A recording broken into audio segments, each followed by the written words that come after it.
ಎಲ್ಲ ಮಾಧ್ಯಮದ ಬಂಧುಗಳೇ, ಇವತ್ತು ನಾನು ನಮ್ಮ ನರೇಂದ್ರ ಸ್ವಾಮಿಯವರೇ ಮೊನ್ನೆನೇ ಫೋನ್ ಮಾಡಿ ಈ ಥರ ಘಟನೆ ಆವಾಗವಾಗ ಪದೇ ಪದೇ ಆಗ್ತಾ ಇರುತ್ತೆ, ಅದಕ್ಕೆ ಅವ್ರದ್ದೇ ಒಂದು ಐಡಿಯಾ ಹೇಳಿದ್ರು. ಆಮೇಲೆ ನಾನೇ ಬರ್ತೀನಿ ಅಂತೇಳಿ ಇವತ್ತು ಬಂದಿದ್ದೀನಿ. ನಮ್ಮ ಜೊತೆಗೆ ನಮ್ಮ ಜಿಲ್ಲಾಧಿಕಾರಿಗಳು, ಸಿ ಒ ಅವರು, ಫಾರೆಸ್ಟ್ ಡಿಪಾರ್ಟ್ಮೆಂಟ್ ಅಧಿಕಾರಿಗಳು, ಎಸ್ ಪಿ ಅವರು, ನಮ್ಮ ಕಾವೇರಿ ನಿಗಮದ ನಮ್ಮ ಎಮ್ ಡಿ ಅವರು ಮತ್ತು ಎಲ್ಲ ಹಿರಿಯ ಅಧಿಕಾರಿಗಳೆಲ್ಲ ಹೋಗಿ ಪರಿಶೀಲನೆ ಮಾಡಿದ್ವಿ.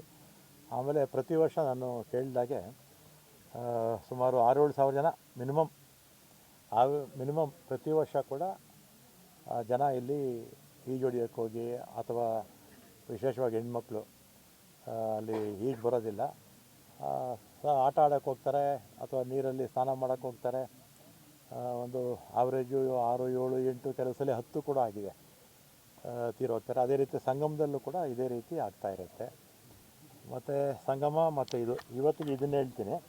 ಆಮೇಲೆ ಇವತ್ತು ನಾವೇನೇನು ತೀರ್ಮಾನ ತೊಗೊಂಡ್ವಿ ಅಂದರೆ, ಒಂದು ನದಿಯಿಂದನೇ ನೀರು ಇದರಲ್ಲಿ ಗೋಕರ್ಣ ಋಷಿಕೇಶು ಮತ್ತು ಗುರುದ್ವಾರದಲ್ಲಿ ಹರಿದ್ವಾರದಲ್ಲಿ ಯಾವ ರೀತಿ ಮಾಡಿದ್ದಾರೆ ಅದೇ ರೀತಿ ಒಂದು ಚಾನಲ್ ಸಪ್ರೇಟಾಗಿ ಈ ನಮ್ಮ ಕೊನೆ ಬರುತ್ತಲ್ಲ ಅಲ್ಲಿಂದ ಒಂದು ಚಾನಲ್ ಮಾಡಿಕೊಂಡು, ಅದು ನ್ಯಾಚುರಲ್ಲಾಗಿ ಫ್ಲೋ ಆಗುವಂಥದ್ದು ಮಾಡಿಕೊಂಡು, ತೀರಾ ಮಳೆ ಜಾಸ್ತಿ ಬಂದಂಥ ಸಂದರ್ಭದಲ್ಲಿ ಗೇಟ್ಸ್ ಹಾಕ್ಕೊಂಡ್ರೆ ಅಲ್ಲಿ ಸ್ಟೆಪ್ಸ್ ಇರುತ್ತೆ, ಸ್ನಾನ ಮಾಡೋದಕ್ಕೆ ಏನೂ ಸಮಸ್ಯೆ ಇರೋದಿಲ್ಲ. ಇದನ್ನು ಬೇಗ DPR ಎಲ್ಲ ಮಾಡಿ ನನಗೆ ಮುಂದಿನ ಬೋರ್ಡ್ ಮೀಟಿಂಗ್ಗೆ ತನ್ನಿ ಅಂತ ನಮ್ಮ MD ಅವರಿಗೆ ಸೂಚನೆ ಕೊಟ್ಟಿದ್ದೀನಿ. ಅದೊಂದಾದರೆ ಆಮೇಲೆ ನದಿಗೆ ಯಾರೂ ಇಳಿಯಲ್ಲ. ಮತ್ತು ಸಹಜವಾಗಿ ದೇವಸ್ಥಾನಕ್ಕೆ ಬಂದವರು ನದಿಯಲ್ಲಿ ಸ್ನಾನ ಮಾಡದೇ ಇದ್ದರೆ ಅವ್ರಿಗೂ ಕೂಡ ಮನಸ್ಸಿಗೆ ಸಮಾಧಾನ ಆಗಲ್ಲ. ಅದೊಂದು ಸಂಪ್ರದಾಯವಾಗಿ ಬೆಳೆದು ಬಂದುಬಿಟ್ಟಿದೆ, ಅದೊಂದು ಮಾಡಿದ್ದೀವಿ. ಆಮೇಲೆ ಟಾಯ್ಲೆಟ್ಸ್ ಇಲ್ಲಿ ಇಲ್ಲ. ನಮ್ಮ ಇಲ್ಲಿ ಲೋಕಲ್ ಗ್ರಾಮಸ್ಥರು ಕಂಪ್ಲೇಂಟ್ ಮಾಡಿದ್ರು, ಅದಕ್ಕೆ ಹೆಣ್ಮಕ್ಳಿಗೆ ಗಂಡು ಮಕ್ಕಳಿಗೆ ಸಪ್ರೇಟಾಗಿ ಟಾಯ್ಲೆಟ್ಸ್ ಕಟ್ಟೋದಕ್ಕೂ ಕೂಡ ನಮ್ಮ ಕಾವೇರಿ ನಿಗಮದವ್ರಿಗೇ ಒಂದು ಎಸ್ಟಿಮೇಟ್ ಇದ್ರ ಜೊತೆನೇ ಮಾಡೋದಕ್ಕೆ ಸೂಚನೆ ಕೊಡ್ತಾಯಿದ್ದೀನಿ. ಆಮೇಲೆ CC ಕ್ಯಾಮ್ರಾಸು ಈ ಇದು ಫಾರೆಸ್ಟ್ನವ್ರು ಹಾಕ್ಕೊಳ್ತಾರೆ. ಆಮೇಲೆ ಬೇರೆ ಇನ್ನೊಂದು 20 CC ಕ್ಯಾಮ್ರಾಸ್ ತಂದರು ನದಿ ಪಕ್ಕದಲ್ಲಿ, ಮತ್ತು ದಾರಿನಲ್ಲಿ ಬರ್ತಾರಲ್ಲ, ಉದ್ದಕ್ಕೂ ಬರ್ತಾರಲ್ಲ, ಅಲ್ಲೊಂದು 20 CC ಕ್ಯಾಮ್ರಾಸು ನಮ್ಮ ಇಲಾಖೆಯವರಿಗೆ ನಮ್ಮ ಕಾವೇರಿ ನಿಗಮದಿಂದ ಹಣ ಕೊಡ್ತೀವಿ, ಅದನ್ನು ಕೂಡ ಅಪ್ರೂವಲ್ಸು ಕೊಡೋಕೆ ಹೇಳಿದ್ದೀನಿ. ಆಮೇಲೆ ಮಾರ್ಷಲ್ಸು ಕಾವೇರಿ ನಿಗಮದಿಂದ 4 ಮತ್ತು ಫಾರೆಸ್ಟ್ ಡಿಪಾರ್ಟ್ಮೆಂಟ್ ಅವರು 8 ಜನ ರೆಗ್ಯುಲರ್ ಆಗಿ, ಈಗ 4 ಜನ ಇದ್ದಾರಲ್ಲ, ಇಬ್ಬರಿದ್ದಾರೆ ಅಷ್ಟೇ, ಇನ್ನೂ 8 ಜನ ಜಾಸ್ತಿ ಹಾಕ್ತೀವಿ. ಅದು ದಾರಿ ಉದ್ದಕ್ಕೂ, ದಾರಿ ಅಂದರೆ ನದಿ ಪಾತ್ರದಲ್ಲಿ ಎಲ್ಲೆಲ್ಲಿ ಸಮಸ್ಯೆ ಇದೆಯೋ ಅಲ್ಲೆಲ್ಲ ಕೂಡ ಓಡಾಡ್ತಾ ಇರ್ತಾರೆ. ಆಮೇಲೆ ನಮ್ಮ SP ಅವರಿಗೆ ಪೊಲೀಸ್ ಚೌಕಿ ಒಂದು ಇಲ್ಲಿ ಸ್ಥಾಪನೆ ಮಾಡಿ ಅಂತ ಹೇಳಿದ್ದೀನಿ. ಅದು ಗೈಡ್ಲೈನ್ಸ್ ಪ್ರಕಾರ ಬರೋದಿಲ್ಲ, ಬರದೇ ಇದ್ದರೂ ಕೂಡ ಇಲ್ಲಿ ವಿಶೇಷ ಪ್ರಕರಣ ಅಂತ ಪ್ರಪೋಸಲ್ ಕಳಿಸಿ ಅಂತ ಹೇಳಿದ್ದೀನಿ. ಅದನ್ನು ಸಂಬಂಧಪಟ್ಟ ಹಿರಿಯ ಅಧಿಕಾರಿಗಳಿಗೆ ಅಥವಾ ಗೃಹ ಮಂತ್ರಿಗಳು ಮಾತಾಡಿ ಪೊಲೀಸ್ ಚೌಕಿ ಕೂಡ ಜಾಗ ನಮ್ಗೆ ಇವರೇ ಕೊಡಬೇಕಾಗುತ್ತೆ, ಫಾರೆಸ್ಟ್ ಡಿಪಾರ್ಟ್ಮೆಂಟ್ ಕೊಡಬೇಕು. ಆಮೇಲೆ ಈ CC ಕ್ಯಾಮ್ರಾಸು ಇದು ಮಾನಿಟರ್ ಎಲ್ಲಿಂದ ಮಾಡ್ತೀರಮ್ಮ? ಹಲಗೂರಿಂದನಾ? ಹಲಗೂರು, ಯಾಕಂದರೆ ಇಲ್ಲಿ ನೆಟ್ವರ್ಕ್ ಇರೋದಿಲ್ಲ, ಅದರಿಂದ ಅಲ್ಲಿನೇ ನಮ್ಮ SP ಅವರು ಹಲಗೂರಿಂದನೇ ಮಾನಿಟ್ರ್ ಮಾಡ್ತೀವಿ ಅಂತ ಹೇಳ್ತಾ ಇದ್ದಾರೆ, ಅಲ್ಲಿ ನೆಟ್ವರ್ಕ್ ಚೆನ್ನಾಗಿರುತ್ತೆ ಅಂತ ಹೇಳ್ತಾ ಇದ್ದಾರೆ, ಅದೊಂದು. ಆಮೇಲೆ ಅನೌನ್ಸ್ಮೆಂಟ್ ಸಿಸ್ಟಮ್ಮು ಬೇಕು ಅಂತೇಳಿದ್ದಾರೆ, ಅದನ್ನು ಕೂಡ ಅದು ಫಾರೆಸ್ಟ್ ಡಿಪಾರ್ಟ್ಮೆಂಟ್ನವ್ರು ಅವ್ರು ಮಾಡ್ಕೊಳ್ತಾರೆ, ಅವರು ಸೂಚನೆ ಕೊಟ್ಟಿದ್ದೀನಿ. ಆಮೇಲೆ ಸೈನ್ ಬೋರ್ಡ್ಸು ಎಲ್ಲ ಕಡೆ ನೋಡಿದೆ, ಆ ಬೋರ್ಡ್ಸ್ ಎಲ್ಲ ಸ್ವಲ್ಪ ಬಣ್ಣ ಹೋಗಿದೆ, ಕೆಲವು ಕಡೆ ಬಿದ್ದೋಗಿದೆ, ಅದನ್ನೆಲ್ಲ ಕೂಡ ರೆಡಿ ಮಾಡಿ ಅಂತ 20 ಬೋರ್ಡ್ಸ್ ರೆಡಿ ಮಾಡ್ತಾರೆ, ಅದೊಂದು ಮಾಡೋಕ್ಕೆ ಹೇಳಿದ್ದೀನಿ.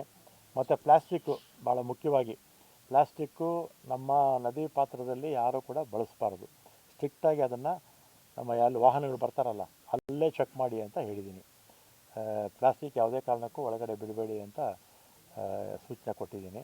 ಮತ್ತು ಎರಡನೇದಾಗಿ ಪ್ಲಾಸ್ಟಿಕ್ ಜೊತೆಗೆ ವಾಟರ್ ಬಾಟ್ಲು, ಅದೆಲ್ಲ ಸಣ್ಣ ಬಾಟ್ಲೆಲ್ಲ ತರ್ತಾರೆ, ಮಿನಿಮಮ್ 2 ಅಡಿ 2 ಲೀಟರು ಇರ್ತಕ್ಕಂಥ ಬಾಟ್ಲ್ಸು ಉಪಯೋಗಿಸಿ, ಅಥವಾ ಗುಂಪಾಗಿ ಬರ್ತಾರೆ ಕ್ಯಾನಲ್ ತರಲಿ ಅಂತ ಹೇಳಿದ್ದೀನಿ.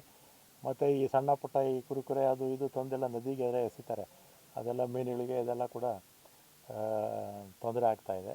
ಇಷ್ಟು ಇವತ್ತು ನಾವು ತಗೊಂಡಿರ್ತಕ್ಕಂಥ ಕ್ರಮ. ಮತ್ತು ಸಬ್ ಇನ್ಸ್ಪೆಕ್ಟ್ರ್ ಒಬ್ಬರನ್ನ ಶನಿವಾರ ಭಾನುವಾರ ರೆಗ್ಯುಲರಾಗಿ ಸಬ್ ಇನ್ಸ್ಪೆಕ್ಟ್ರು ಒಬ್ಬರಿಗೆ ಹಾಕೋಕ್ಕೆ SP ಅವರು ಸೂಚನೆ ಕೊಟ್ಟಿದ್ದೀನಿ. ಸಬ್ ಇನ್ಸ್ಪೆಕ್ಟ್ರ್ ಆಗ್ತಾರೆ. ಮತ್ತು ಶನಿವಾರ ಭಾನುವಾರ ಜೊತೆಗೆ ರಜೆಗಳು ಬರುತ್ತಲ್ಲ, ರಜೆ ದಿನಗಳು ಮತ್ತು ಲಾಂಗ್ ಲೀವ್ ಎಲ್ಲ ಬರುತ್ತೆ. ಅಂಥ ಸಂದರ್ಭದಲ್ಲಿ ಹೆಚ್ಚು ಜನ ಬರ್ತಾರೆ. ಆ ಸಂದರ್ಭದಲ್ಲಿ ಕನಿಷ್ಠ ಸಬ್ ಇನ್ಸ್ಪೆಕ್ಟರ್ ರ್ಯಾಂಕ್ನ ಒಬ್ಬರು ಅಧಿಕಾರಿ ಇಲ್ಲಿ ಪೋಸ್ಟ್ ಮಾಡೋದಕ್ಕೆ ಹೇಳಿದ್ದೀನಿ. ಇದೆಲ್ಲ ಕೂಡ ಕೆಲವು ಶಾರ್ಟ್ ಟೈಮ್ ಇದೆ, ಕೆಲವು ಈಗ ನಾನು ಚಾನಲ್ ಮಾಡೋದು ಹೇಳಿದಲ್ಲ, ಅದು ಸ್ವಲ್ಪ ಟೈಮ್ ಬೇಕಾಗ್ಬೋದು.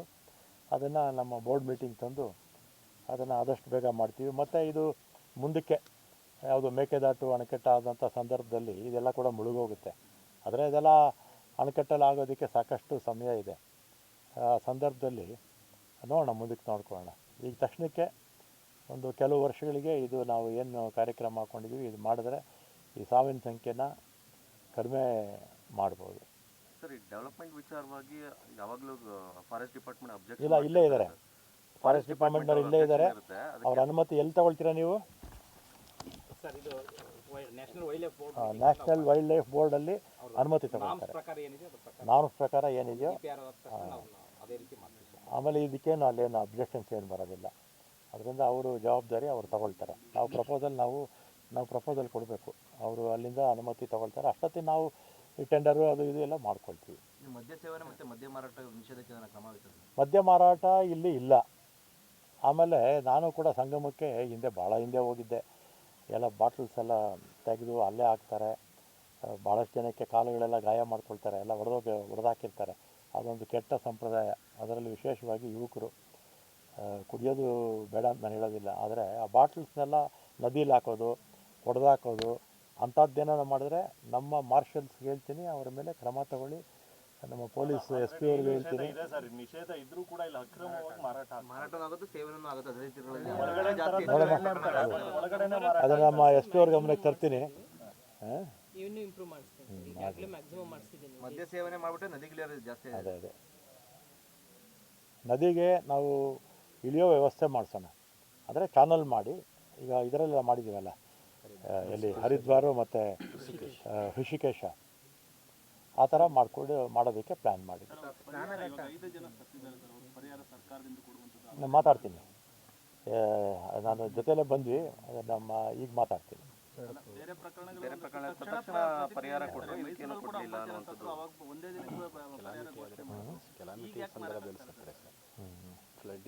ನೋಡೋಣ, ಮಾತಾಡ್ತೀನಿ.